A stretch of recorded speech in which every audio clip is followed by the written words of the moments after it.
Wait, did he just ask if I liked the new house? In front of everyone? My breath stopped. Mom looked away, Dad froze. That question changed everything in an instant. I was sitting there, the air thick with gravy and awkward silence. Grandpa leaned forward, his fork paused halfway to his mouth. Did you like the new house? His voice was soft but edged with something I couldn't name. My mind went blank. I hadn't expected that. I hadn't even thought we'd be talking about the move. My cheeks burned.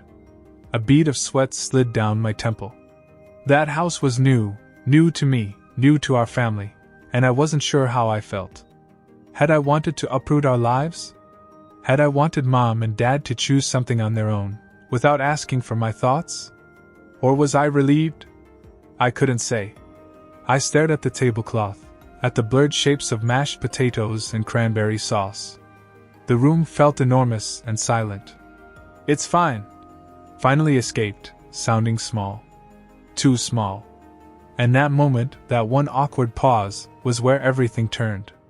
I remember walking through the front door for the first time. It smelled like fresh paint, like possibility. I touched the countertop in the kitchen and wondered if I'd regret leaving my old room behind. The new house was bigger, brighter, but unfamiliar. I wanted to like it. I wanted to feel at home. But I missed what I couldn't bring: Mom's old footprint by the door, the creak in the hallway that told me I was home. Now those were gone. I tried to smile. I tried to picture us together, making new memories. I tried to hear Grandpa's voice again, the one I'd grown up listening to, before he turned to me at the table that night. His question didn't feel casual. Not to me. It felt loaded. I replayed it in my head, wondering what I'd said wrong, what I could have said differently. They say moving is one of life's biggest stresses. Me? I didn't feel stressed yet. Just unmoored. When I got called to dinner, I came in smiling. But the moment Grandpa asked, the edges of that smile cracked. My parents exchanged a look, something between regret and anxiety, and I realized they'd planned something. Something bigger than just a meal.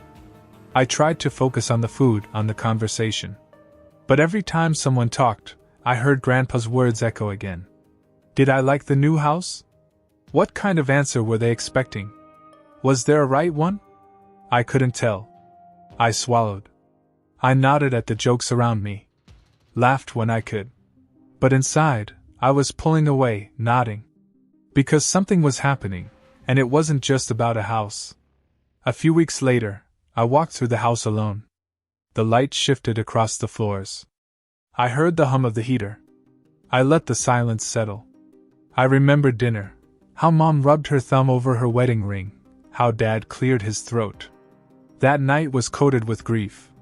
Because they'd left something unsaid. Something important. I stepped into my new room. It was empty. That's when the tipping point hit me. The house was a shell.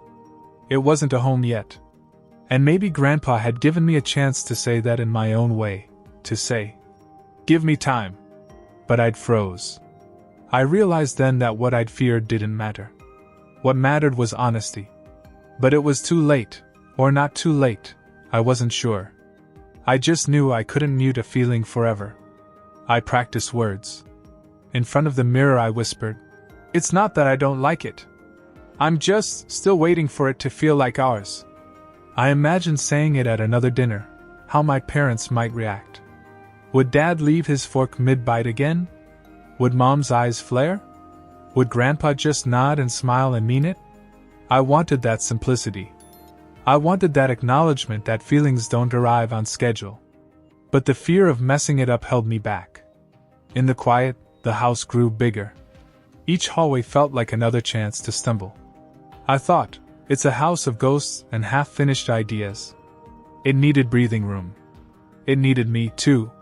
But I couldn't see that until later. The question stayed with me like a shadow. Even when I tried to focus on school or friends, it would creep back in. I started wondering why Grandpa asked it at all. He wasn't the type to poke into feelings unless there was a reason. One afternoon, I found myself in the living room, staring at the family photos we just hung up. There were gaps, pictures from the old house that didn't make it here. The gaps felt like missing chapters. That's when I caught Grandpa watching me from the doorway. "Still getting used to it?" he asked quietly. I nodded. He came closer and said, "You know, a house isn't just walls and a roof. It's the stories inside. And some stories take longer to start than others." His voice was gentle, but it landed heavy. I realized he understood me better than I thought. But if he understood, maybe my parents didn't. And maybe they needed to. That night, I overheard my parents talking in the kitchen. Dad was saying, "I thought this move would be good for all of us." Mom sighed. "I just wanted a fresh start. Somewhere without all the old memories."